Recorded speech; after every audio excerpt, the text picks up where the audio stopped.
Hello friends, स्वागत है आप सभी का आपके अपने यूट्यूब चैनल लर्निंग नीट पर। और जैसा कि आपको पता है कि यहाँ पे हम एक प्रैक्टिस सेशन देख रहे हैं सीडीपी का, यानी कि बाल विकास एवं मनोविज्ञान का। ये एक ऐसा विषय है जो कि आप कोई भी शिक्षक भर्ती परीक्षा देने जा रहे हैं, कोई भी टेट एग्ज़ाम देने जा रहे हैं, तो उसमें निश्चित रूप से काफ़ी वेटेज के साथ आता है और सिलेबस इसका सभी में समान होता है। और वो चाहे कोई भी राज्य की परीक्षा हो, यानी कि जो आपका ये सब्जेक्ट है बाल विकास एवं मनोविज्ञान, वो सभी राज्य में उसका सिलेबस सेम है, क्योंकि वो चीज़ ही सेम है ना। तो यहाँ पे चलिए देखेंगे 30 प्रश्नों का हम एक प्रैक्टिस सेट देखेंगे और ये आपका डेली चलता है सेशन। स्टार्ट करते हैं आज का सेशन।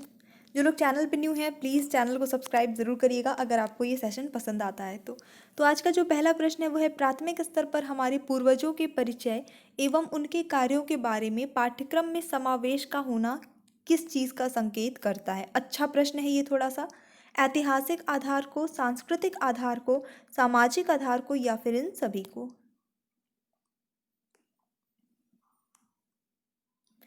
तो यहाँ पे जो सही उत्तर हो जाता है, पूर्वजों के परिचय की बात हो रही है, तो वो हो जाता है आपका ऑप्शन नंबर ए, ऐतिहासिक आधार को का संकेत करता है हमारे पाठ्यक्रम में। ठीक है, आदिम मानव, अर्ली मैंस, इन सब के बारे में जो हमारे सिलेबस में इंक्लूडेड होता है, खासकर प्राइमरी लेवल पे ही वो सारी चीज़ें देखेंगे। अगला प्रश्न, विभिन्न प्रकार की कविता, संगीत एवं गीतों का समावेश पाठ्यक्रम के आधार को प्रदर्शित करता है।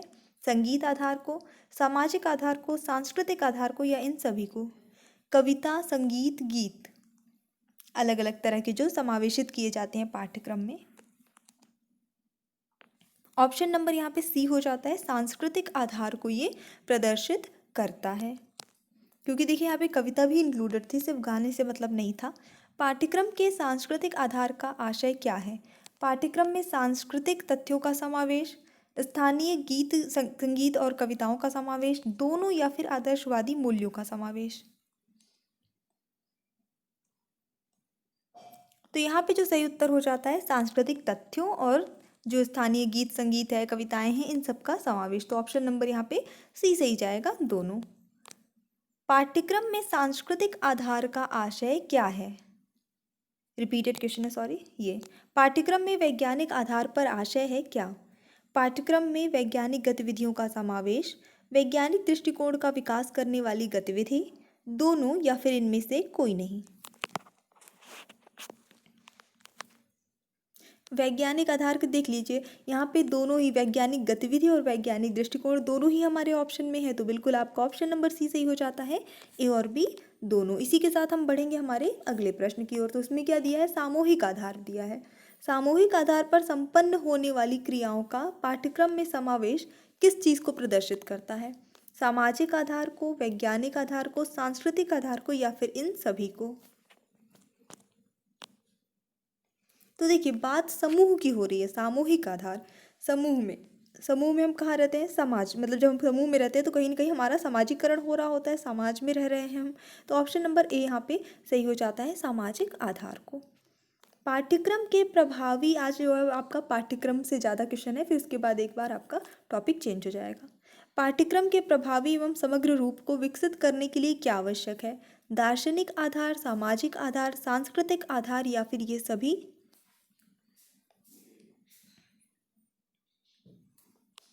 ऑप्शन नंबर यहाँ पे डी सही होता है, ये सभी। निम्नलिखित में से कौन पाठ्यक्रम प्रमुख रूप से मनोवैज्ञानिक आधार पर निर्मित होता है। बाल केंद्रित पाठ्यक्रम, विषय केंद्रित पाठ्यक्रम, दोनों, या कोर पाठ्यक्रम। तो देखिए यहाँ पे मनोवैज्ञानिक आधार पर बाल केंद्रित पाठ्यक्रम जो है वो निर्मित होता है। आजकल अब जो भी सिलेबस बनाया जा रहा है वो बच्चों को ही केंद्र में रख के, बालक को ही केंद्र में रख के, है ना, और मनोविज्ञान के आधार पर निर्मित किया जा रहा है। सामान्यतः छात्रों में पठन पाठन के लिए निम्नलिखित विशिष्टताएं होती हैं। अधिगम में क्रियाशीलता, छात्रों में सीखने की योग्यता, स्वयं क्रिया करके नवीन अनुभव द्वारा ज्ञान का निर्माण, उपर्युक्त सभी। तो यहाँ पे सामान्यतः छात्रों में पठन पाठन के लिए, देखिए अधिगम में भी क्रियाशीलता होनी चाहिए, छात्रों में सीखने की योग्यता भी होनी चाहिए, क्योंकि सीखने की योग्यता ही नहीं रहेगी तो फिर कैसे सीख पाएंगे किसी चीज़ को। और स्वयं क्रिया करके नवीन अनुभव का ज्ञान निर्माण भी ज़रूरी है। तो आपका ऑप्शन नंबर यहाँ पे कौन सा सही जाता है, बिल्कुल डी वाला आपका यहाँ पे सही हो जाता है। एक मंद गति से सीखने वाले बालक को ज़रूरत होती है किसकी?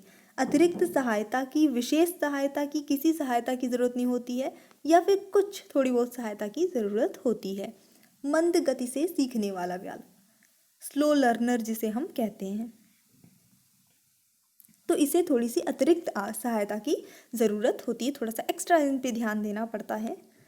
शिक्षकों की भूमिका है क्या? ज्ञान का संप्रेषण करना, छात्रों को अनुशासन में रखना, छात्र केंद्रित क्रिया आधारित अंतःक्रियात्मक अधिगम का सृजन करना, या फिर उपर्युक्त सभी।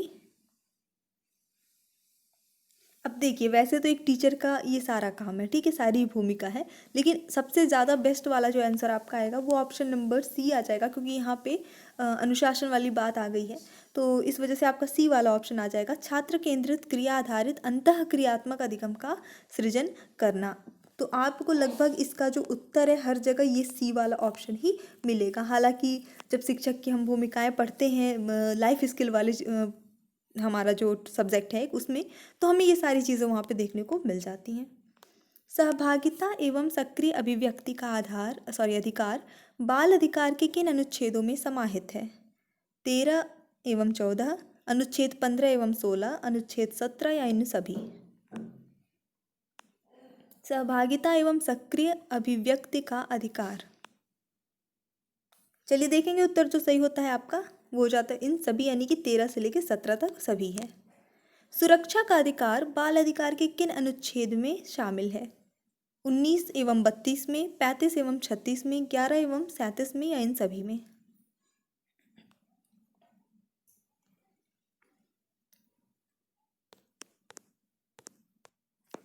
सही उत्तर होता है आपका इस प्रश्न के लिए इन सभी में है। और ये बाल अधिकार के जितने भी अधिकार अनुच्छेद हैं इसकी थ्योरी भी मैंने आपको ऑलरेडी पढ़ाई है, आपको मिल जाएगी ये बाल विकास एवं मनोविज्ञान वाली प्लेलिस्ट में, वहाँ से एक बार आप ज़रूर चेक कर लीजिएगा। स्टर्ट एवं ऑटगडन के अनुसार स्मृति एक प्रक्रिया है कैसी? शारीरिक, मानसिक, दोनों, या सामाजिक? और सही उत्तर होता है शारीरिक और मानसिक दोनों ही तरह की ये प्रक्रिया है। स्टर्ट एवं ऑक्टन के अनुसार स्मृति शारीरिक और मानसिक दोनों प्रक्रिया है इनके अनुसार। वैसे तो स्मृति जो है मानसिक प्रक्रिया है, आपको सबको पता ही है, लेकिन इनके अनुसार शारीरिक और मानसिक है। प्रतिमा या छाप का निर्माण होता है समाज में, मूर्त रूप में, ज्ञान केंद्र में, या इनमें से सभी में? और सही उत्तर होता है ज्ञान केंद्र में, तो आपका ऑप्शन नंबर सी हो जाता है यहाँ पे सही उत्तर। अनुभव का स्मृति चिन्ह कहते हैं किसे? प्रतिमा को, छाप को, दोनों को, या अनुभव को? प्रश्न ये आपके जितने भी मैं सेट करा रही हूँ जिसमें हम बहुत सारे प्रश्न देख रहे हैं, 30-30 का सेट देख रहे हैं, सब आपके सेलेक्टेड प्रश्न हैं और ऐसे कॉमन प्रश्न नहीं है जो आपको हर जगह मिलेंगे। तो चलिए देख लेते हैं यहाँ पे जो सही उत्तर होता है वो हो जाता है प्रतिमा और छाप दोनों को ही अनुभव का स्मृति चिन्ह कहते हैं। प्रारंभिक अनुभव मानव मस्तिष्क में एकत्रित होते हैं चेतन मस्तिष्क में, अचेतन मस्तिष्क में, दोनों में, या फिर मध्य मन में? उत्तर सही होता है चेतन मस्तिष्क में। पहला जो प्रारंभिक अनुभव होता है वो चेतन मस्तिष्क में एकत्रित होता है। अनुभव प्राचीन या पुराने होने पर चले जाते हैं कहाँ? कोई भी एक्सपीरियंस, कोई भी अनुभव है, हमने कोई चीज़ देखी है, सुनी है, एक्सपीरियंस की है, जो भी है, वो जब थोड़ी पुरानी हो जाएगी तो वो कहाँ चली जाएगी? मध्य मस्तिष्क में, अचेतन मन में, चेतन मन में, या इन सभी में? तो सही उत्तर हो जाएगा तब वो अचेतन मन में चली जाएगी, यानी कि जब वो नया रहेगा, प्रारंभिक अनुभव रहेगा, तो वो आपका चेतन मन में रहेगा और उसके बाद फिर पुराना हो जाएगा तो वो अचेतन मन में चला जाएगा। शिक्षक को आशावादी क्यों होना चाहिए? वह विनोद प्रिय बन सके, वह अपने छात्रों को भी आशावादी बना सके, वह छात्रों में अच्छी आदतें डाल सके, या वह कक्षा को अनुशासन प्रिय बना सके? तो सही उत्तर होता है कि वो अपने छात्रों को भी आशावादी बना सकेगा। अगर वो खुद आशावादी और खुद ही वो निराशावादी होगा तो फिर उनके बच्चों में, उनके जो स्टूडेंट्स हैं उनमें कितनी पॉजिटिविटी आएगी, है ना। योग्य शिक्षक को भाषा पर अधिकार क्यों होना चाहिए? भाषा योग्य शिक्षक बनाती है, भाषा विषय का ज्ञान कराती है, भाषा विधियों का ज्ञान कराती है, या भाषा के द्वारा वह अपने विचार छात्रों के समक्ष आसानी से रख सकता है? सही उत्तर होता है इस प्रश्न के लिए आपका ऑप्शन नंबर डी, भाषा के द्वारा वह अपने विचार छात्रों के समक्ष आसानी से रख सकता है, इसीलिए उसको भाषा पे अधिक अधिकार होना चाहिए। क्योंकि अगर बच्चे उसकी भाषा ही नहीं समझ रहे हैं तो वो चाहे जितना इंटेलिजेंट हो, वो कुछ भी पढ़ाना चाह रहा हो, जब सामने वाला समझ ही नहीं रहा है तो वो कैसे अपनी बात को, अपने विचारों को व्यक्त कर पाएगा।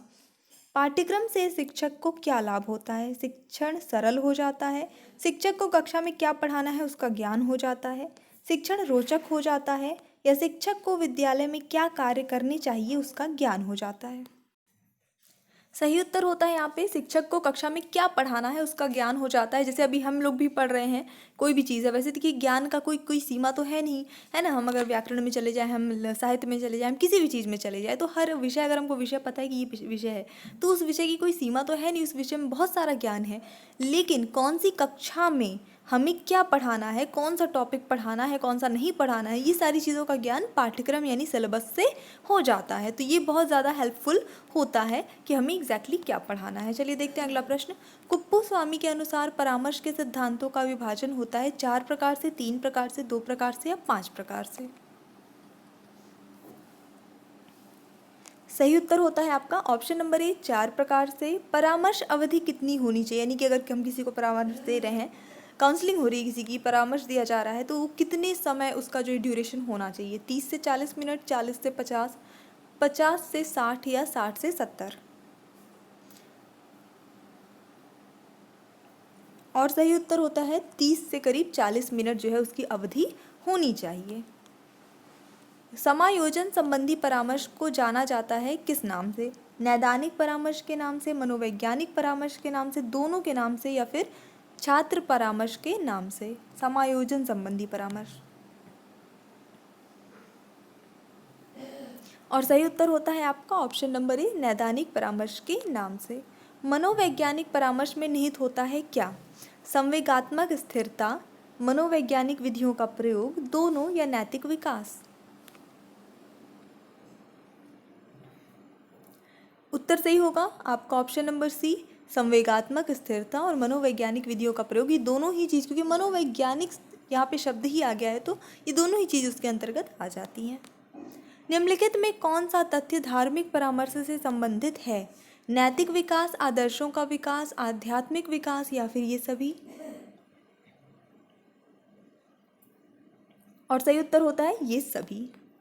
शिक्षण अधिगम प्रक्रिया से संबंधित परामर्श को माना जाता है क्या? शैक्षिक परामर्श, अधिगम परामर्श, दोनों या फिर मानसिक परामर्श?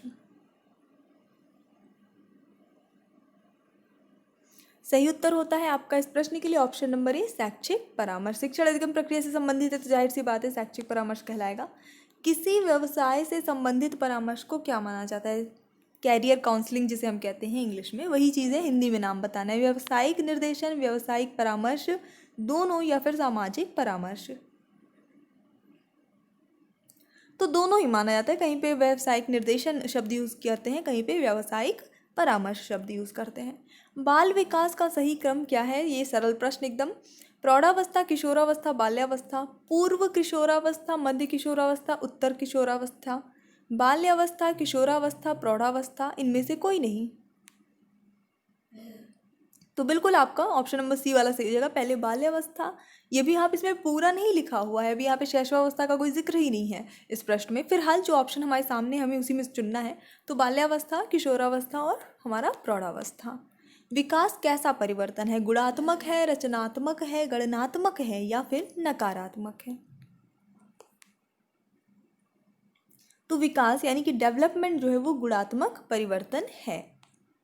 निम्नलिखित में से कौन सी मनोवैज्ञानिक मापन की विधि है? इकाई परीक्षा, साप्ताहिक परीक्षा, निरीक्षण या निदान परीक्षा? सही उत्तर होता है आपका ऑप्शन नंबर डी, निदान परीक्षा। ये सही आंसर इसका हो जाएगा।